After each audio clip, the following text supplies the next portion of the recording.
The office had gone so quiet the exit sign sounded loud. The HVAC whispered through the vents. The river outside flickered like a long green EKG.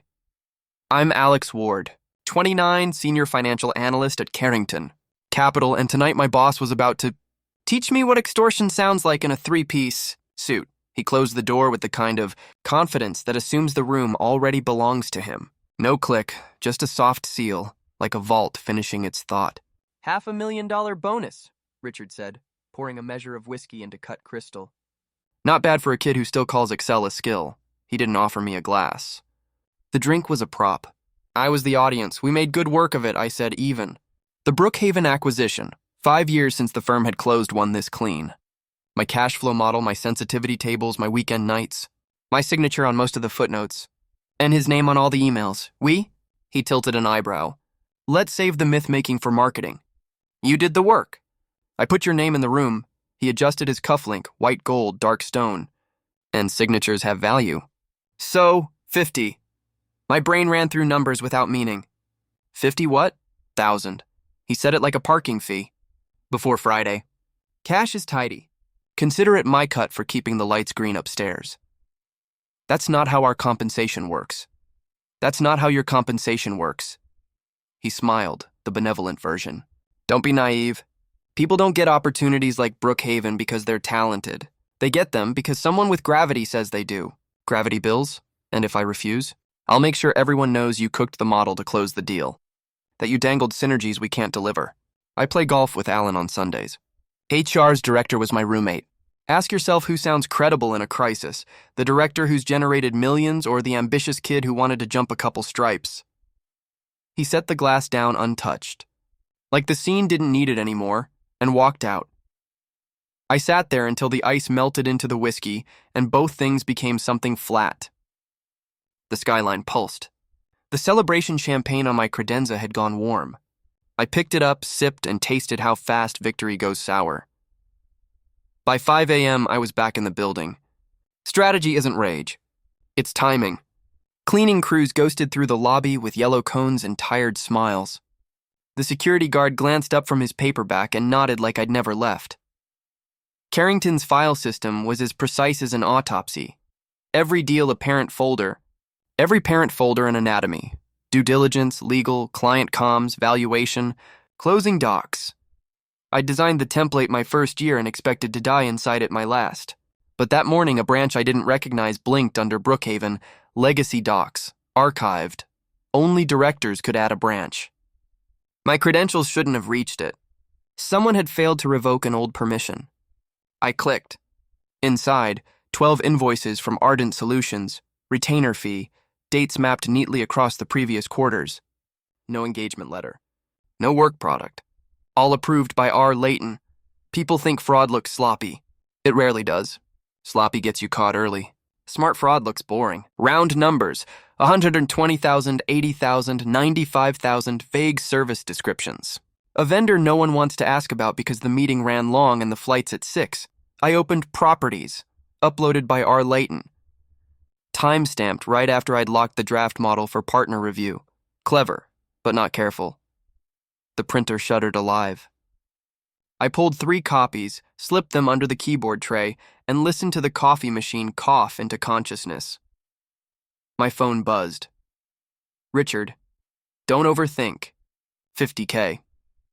Friday, bring the USB, no drama, USB, the one with Brookhaven's closing packet, the one he'd borrowed during diligence to save time with legal, the one any forensic tech could map to my hands. I didn't reply. I printed more. People romanticize the cloud. The cloud belongs to whoever administers it. Paper belongs to physics. I spent the day acting like I belonged to routine. I reviewed a vendor schedule for a different deal. I nodded through a stand-up where a VP described my model as Richard's brilliant rigor. I answered a junior's Slack about Carrie. And between all of it, I copied, downloaded, backed up. When Richard started deleting, the audit log wrote me a love letter. Deletions leave prints, too. By 4, I had what I needed. A snapshot of his shell invoices, the access log with his user ID and timestamps, and a complete mirror of the Brookhaven folder the way it existed before he decided to treat our server like an Etch-a-Sketch. I dropped it all onto a brand new flash drive, encrypted the lot, and slid it into a small white envelope. On the walk home, the river wore a skin of wind and lights. I bought a second flash drive from the drugstore on the corner, the exact brand he preferred. At my apartment, I sat at the kitchen table with both sticks, my laptop, and the kind of quiet most people mistake for peace. One drive swallowed the truth. The other got a single PDF. Title, kickbackledger.pdf. One page, a screen capture of his text, 50K. Friday, bring the USB, no drama. Under it, I added recorded for internal audit review and timestamped it. The strategist's first rule, build redundancy. I opened a new message to Internal Audit Confidential A. Carrington, com, and attached a single ardent invoice. Subject, irregular retainer fees, Brookhaven sample. I didn't send it. I scheduled it, Friday 6:15 p.m., 15 minutes after my meeting with Richard. If he behaved, I'd cancel it. If he didn't, physics would mail it for me. Friday in finance is a superstition more than a day. Good news drops early. Bad news waits until your lawyer's out of office. Richard wore his Friday well. Too many jokes, too much brightness in the iris. He did a lap through the bullpen like a benevolent monarch. When he leaned on my partition, his cologne carried the sweet note of victory. Still got that USB? He asked. Right here. Conference D at 6. Discretion appreciated. He left before my pulse did. I drifted to the break room and stirred sugar into coffee I didn't intend to drink. Two associates argued softly about Cubs tickets. A compliance analyst microwaved salmon, a crime in any jurisdiction that cares about people. I thought about my father, the quiet man who balanced small businesses' books on a kitchen table and taught me that numbers aren't opinions, they're maps. Never fight a liar with noise, Alex. Fight him with math. At 5:58, I stood outside Conference D with an envelope under my arm and a draft text on my lock screen that read, "Deliver the file." If anything went wrong, I'd hit send. My scheduled audit email would deploy early. Richard opened the door. After you. The lights hummed the way fluorescent lights hum, a pitch just high enough to feel like a warning. He crossed to the blinds and closed them like a man taking a breath before a crime. You brought it? I placed the sealed envelope on the table. He tore it open with ceremony, brushed a thumb over the USB like it contained absolution, and slid it into his laptop. One directory. One file. Kickback ledger. He frowned. Cute. Open it. He did. The single page filled the screen. The words didn't need italics. He stared at them like they were a language he hadn't realized he spoke. What is this? He said. Not a question. An accusation of physics. A record. I kept my voice level. You like records. Expense reports. Vendor approvals? Golf rounds. You have no idea. Internal audit will. I let the next sentence land like a slow swing. The message goes out automatically at 6:15. Vendor records. Access logs, your text. If you're right and none of it matters, you'll be fine. His hand went to the laptop lid, then stopped. For the first time since I'd known him, something like calculation lost to something like fear. You're finished, he said softly. You don't have the instincts to survive this business.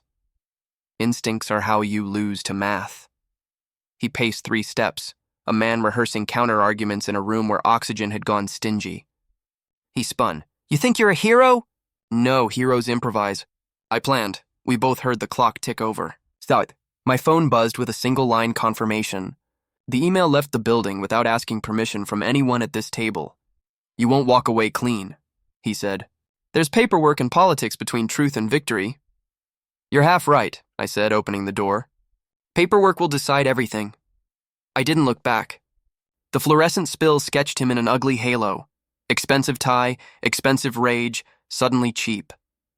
Monday arrived like a hearing. The rain had squeegeed the city overnight. Everything reflected everything. Compliance people walked faster. The legal pads looked heavier. The 14th floor hummed in a minor key. At 9:40 a.m., a calendar alert hit every monitor. Emergency Town, Conference Hall 2, 9:45, mandatory. People stood with the relief of being told where to stand. Through glass, I saw him at the long table. The smile drawn too tight, a boxer walking to center ring pretending he hadn't already heard the scorecards. Eleanor from legal stood at the front, face like a paper cutter. Effective immediately, she said. Director Richard Layton is suspended pending formal investigation into irregular vendor payments. The firm will cooperate with regulators. He stood. Of course he did. This is absurd, he said with a volume men use when they think volume is a strategy. You no longer have access to internal systems, Eleanor said. Security will escort you out. A pulse ran through the room. You can hear 100 people not breathing if you've trained for it. HR lifted a hand. 2 guards stepped forward with the politeness of men who've done this before and will do it again. He looked for allies and found architecture. When they reached, he tried to stage a refusal and discovered it plays worse live than in your head. As they moved past me, his eyes found mine long enough to inventory a story he'd tell himself later about betrayal and luck. The elevator doors closed on his reflection and gave it back to the lobby. At 10:03, another alert.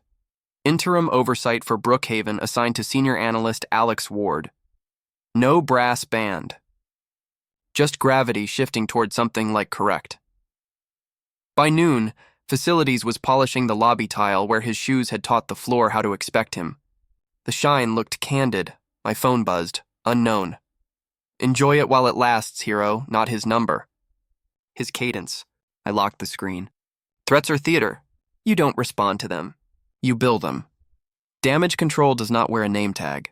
The next morning, HR invited me to touch base with the partners. The executive conference room smelled of leather and wintergreen mints, the scent of men who believe you can swallow discomfort and call it civility. Martin Gray, senior partner, wore the smile people deploy when they're about to sell you a solution whose price is your integrity. Eleanor sat to his right, unreadable. HR flanking, pale with the knowledge that this is how sausage and severance both get made. Alex, Martin said, we've reviewed the internal materials. It appears Richard's accounts contained irregularities, yes, but the firm would prefer to handle this internally. Internally, I repeated. It's cleaner for everyone, Eleanor said. Richard resigns quietly. We avoid negative press. You avoid scrutiny for reporting fraud. Martin steepled his fingers. We're all on the same side here. But transparency can hurt more than help. Brookhaven is delicate. We propose a framework that recognizes your contributions and allows the firm to move forward without public spectacle. He pushed a stack of paper across the table. Non-disclosure agreements are dressed like invitations. Thick stock, neat tabs, blank lines where you set your voice down and someone else picks it up. I slid a single page back to him. A transaction record time-stamped 2 days after suspension. A wire from a Cayman holding account to Ardent Advisory LLC. Eleanor leaned in. What am I looking at? Successor entity, I said. Formed 48 hours after you cut his access. Same address as Ardent Solutions. Different manager name, his girlfriend, a paralegal. The money didn't stop. It changed its surname. Martin's smile didn't warp. It evaporated. How did you... Public registry filings, I said. They're called public because they are. He recovered fast. Men like him rehearse recovery the way pianists rehearse scales. We'll take it from here. I suspect someone else should. I pulled out my phone and opened a draft email addressed to the Financial Conduct Authority and the state regulator. Subject, successor entity, Ardent Advisory. Body, possible continuation of prior activity. Attached, registration and routing details. I hit send. The whoosh was polite. The effect wouldn't be. Eleanor's eyes flicked to mine with something like warning and something like respect. Martin's voice dropped. Do you have any idea what you've done? Yes, I said. I've saved you a step you weren't going to take. You've exposed the firm. The firm was exposed the moment you preferred neatness to ethics. You just painted a target on your back. I'm a strategist, I said. I know where targets belong. They didn't fire me. You don't fire the person the regulator is about to call a witness. They asked me to remain available, and which is legal for, we don't like you right now, but later we will pretend we always did. The review went public in a tone only the financial press can write. Neutral verbs, precise knives. Carrington Capital under review for oversight failures. My inbox collected opinions the way a winter coat collects salt. You really did it. Be careful. He'll land somewhere. Then a link. Richard Layton joins Crawford Financial as SVP, Executive Division. The photo even looked expensive. The caption did not mention the investigation, because captions don't like to complicate mornings. 3 weeks later, a detective with a calm voice left a voicemail asking for context. Context is what you give people when you're done giving others the benefit of the doubt. I met with him in a conference room that smelled of dry erase board and patience. I walked him through invoices, logs, approvals, the narrowly legal routes money can take when it wants to look legitimate. He asked careful questions. He wrote careful notes. He said nothing about outcomes. Professionals don't promise them. Crawford's vetting process turned out to be as rigorous as their press releases were glossy. When investigators arrived with a warrant, a camera phone recorded the lobby. The video looped online. Executive escorted from rival firm amid fraud probe. Somewhere a stock price shrugged and then remembered it was supposed to react. Internally, the firm did the dance failing organizations do when cornered by their own reflection. 2 board members resigned to spend time with family, an American euphemism for we saw the same numbers you did. Allen, the managing partner who collected golf rounds and younger executives, took a sabbatical long enough to call it dignity. A memo announced the creation of an independent ethics and compliance division. The memo did not say because we learned the hard way, but everyone can read. The partners' counsel offered me the job with a sentence that told the truth if you squinted. Your handling of Brookhaven demonstrates the rigor we need. It wasn't an apology. It was a concession to math. My new office sat 2 floors up and 7 degrees colder. I unpacked 2 things. First, a printout of that 1 page with his text pinned behind my desk not as a trophy, but as a tuning fork. Corruption doesn't always kick the door. It often whispers through it. Second, a silver USB in an envelope stamped evidence retained. Wiped now, sealed anyway. The room felt less empty with both in it. Art of a sort, we built the division like a runbook. Forensic accountant first, someone who didn't care who smiled in partner meetings. A former prosecutor second, someone who recognized the difference between a mistake and a scheme. I wrote a policy that banned legacy folders and required dual authorization on vendor onboarding. I wrote a second policy that required we print the quarterly high-risk ledger and have 2 signatures on the cover sheet. People rolled their eyes at the printer. I let them. Paper is expensive and so is reputation. One is cheaper to replace. On a rain-free Wednesday, I walked past the bullpen and saw a junior associate staring at the Brookhaven model like it contained a riddle. Assume the assumption is wrong, I told him. Then prove it's right, he nodded, grateful. Gratitude is the nicest currency in our industry because you can't expense it. News on Richard ended in the only sentence men like him respect. Pled guilty. Cooperation agreement. Banned from the securities industry. The court filings listed words like wire fraud and kickback scheme in typography that never loses. He'd moved money for a decade through structures built to look like spring cleaning. He was going away long enough to learn the difference between a door closing and a system closing on you. A small padded envelope arrived on my desk without a return address. Inside, a photocopy of a court docket and a handwritten note. Sometimes justice requires patience and the right allies. I knew the handwriting. Eleanor's beneath the note. A single post-it with 2 words. Keep going. That night I stayed late, not because anyone needed me to, but because the building sounded different when it only belonged to the cleaners and the hum. I opened the balance sheet folder I keep for myself, not for audit. I wrote, Kickback Ledger. Final entry subject, Leighton. Status, resolved. Ardent advisory, dissolved by court order. Regulatory posture, strengthened. Internal posture, teachable. I printed it. I slid it into the drawer with the USB. Not to gloat, to remember the cost. On my way out, the janitor polishing the marble gave me a nod that contained more recognition than most review cycles.